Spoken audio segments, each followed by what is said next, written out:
Cosmic Consciousness. Sri Aurobindo, a visionary philosopher and yogi, in his profound exploration, he unveils the deep nature of consciousness as the very essence of existence and the creative force shaping the universe.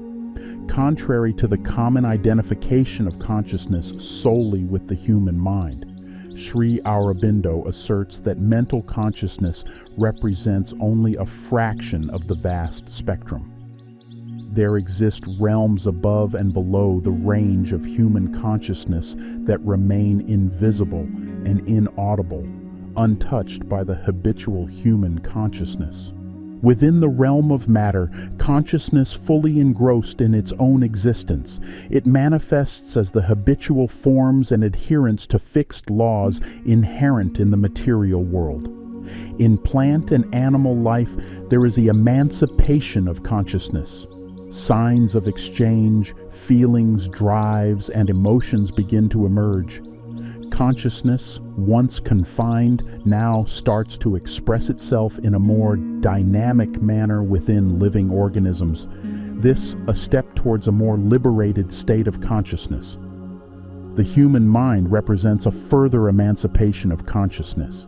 It exhibits the unique ability to play with ideas in one's mind and transcend immediate situations. However, ordinary human thinking is the lowest form of mental consciousness. This mental consciousness, ego-bound and tethered to the physical senses, is but a precursor to more profound expressions of consciousness that lie beyond its current scope. While the mind excels in objective, generalized statements, ideas, and intelligence, it is also characterized by its divisive nature. It creates distinctions between subject and object, self and other, contributing to an ego-bound perspective heavily reliant on the physical senses. Sri Aurobindo's understanding of consciousness finds its foundation in the Vedantic concept of chit.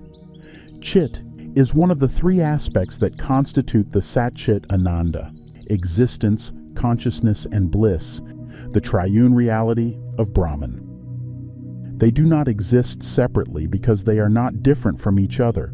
All three are one thing in itself, seen diversely.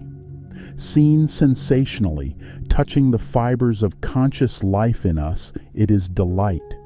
Seen mentally, touching the fibers of living consciousness, it is comprehension. Seen spiritually, touching the very core of this living and conscious I, it is being. But the thing in itself is one. It is Brahman. Chit is a pure consciousness. The force that builds the world is a conscious force. Chit is a force. A pervasive, unlimited consciousness taking the forms of various states and functions of the psyche. Consciousness is present in every experience, in every perception or judgment. But it is also present in silent and motionless. It is present even when seemingly dormant or indifferent to external influences. It is present even when we have the impression that it is not there at all, and that the given being is in an unconscious state. For Sri Aurobindo, consciousness is not merely individualized awareness, but the fundamental essence of everything in existence.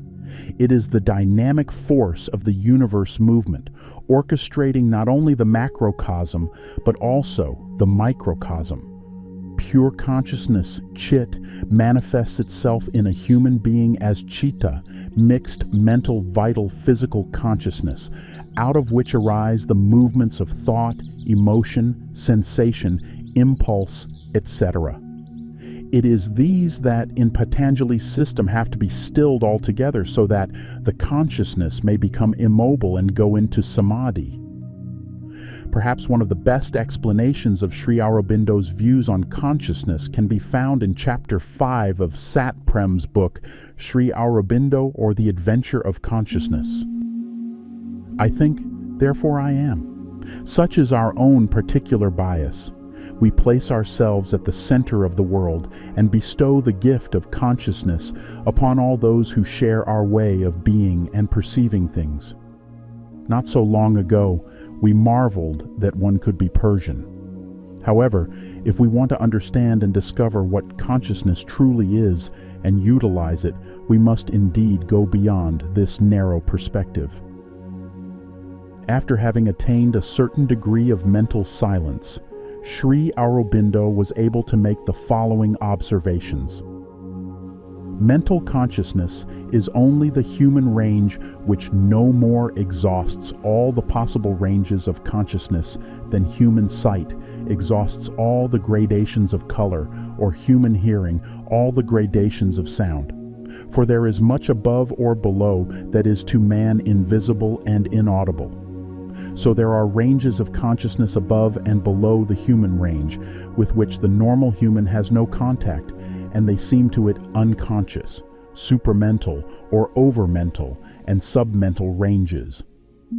What we call unconsciousness is simply other consciousness. We are really no more unconscious when we are asleep, or stunned, or drugged, or dead, or in any other state than when we are plunged in inner thought, oblivious of our physical selvas and our surroundings. For anyone who has advanced even a little way in yoga, this is a most elementary proposition, and Sri Aurobindo adds, as we progress and awaken to the soul in us and things, we shall realize that there is a consciousness also in the plant, in the metal, in the atom, in electricity, in everything that belongs to physical nature. We shall find even that it is not really in all respects a lower or more limited mode than the mental.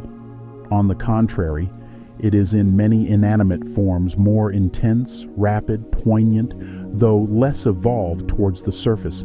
The task of the beginning yogi is therefore to become conscious in every way, at all the levels of his being and all the degrees of universal existence, not just mentally, to become conscious in himself and in others and in all things, while awake and in sleep, and finally, to learn to become conscious in what people call death.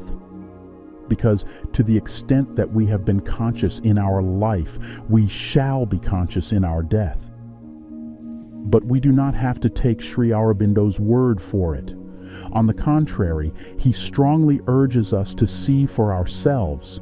We must therefore strive to unravel that in us which connects all our modes of being, sleep, waking, and death, and enables us to come into contact with other forms of consciousness. Views of Sri Aurobindo on consciousness takes us beyond the confines of the human mind, urging us for exploration the multifaceted nature of consciousness and its role in the evolution of the self and the cosmos. Sri Aurobindo's teachings inspire us to embrace the ongoing evolution of consciousness, an evolution that transcends the limitations of our current understanding and beckons us toward a more profound, transformative state of being.